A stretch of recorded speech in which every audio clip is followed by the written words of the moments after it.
Hey guys, Argent here, with the character profile of Master Chief. So I just finished reading the Halo novel, Fall of Reach. You may be going, why were you reading a Halo novel? It's not a game series really known for its plot.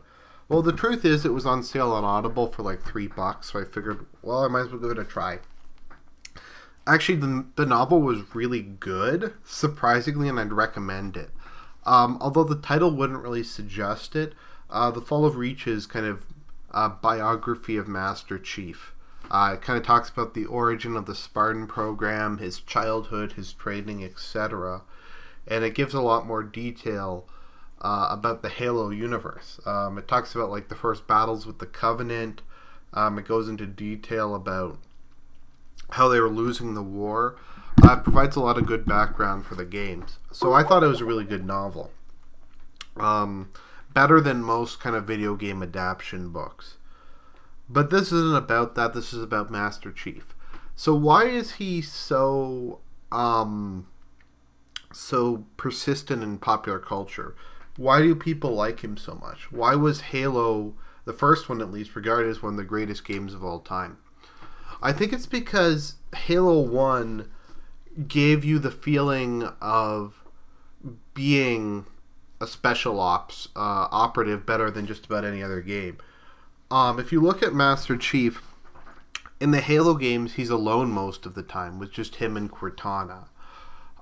You sometimes get Marines, but they fall around you. You're the lone survivor.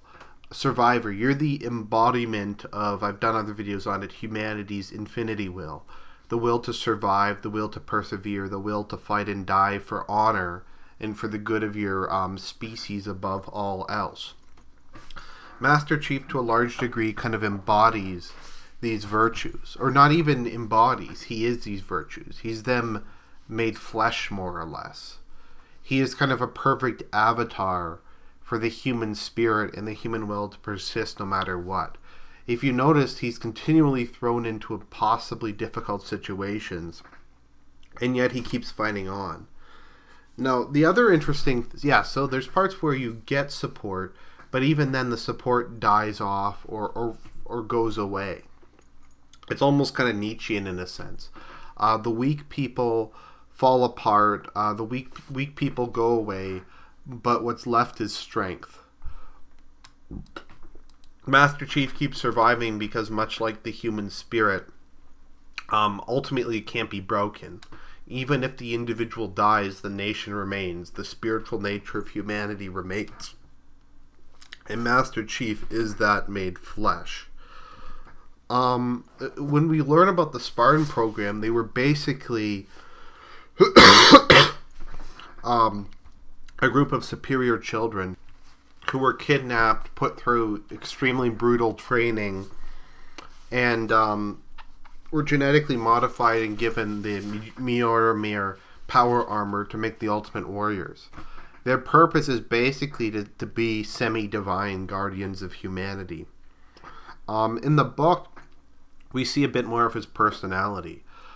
We see a man who has no fear of death, is entirely dedicated to the betterment of his people, is entirely dedicated to just fight no matter what, and to die. And I think it's just better done than other people of his type.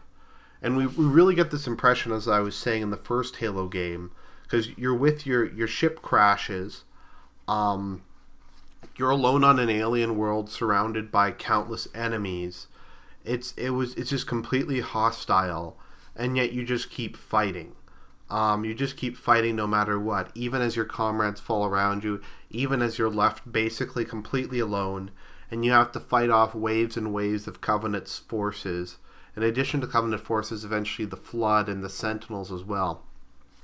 You have to keep fighting. And I mean, you go through impossible situations. Like in the first couple levels, you go onto a Covenant ship and blow it up. You go through these really kind of interesting environments in the first Halo game. You go through just these alien...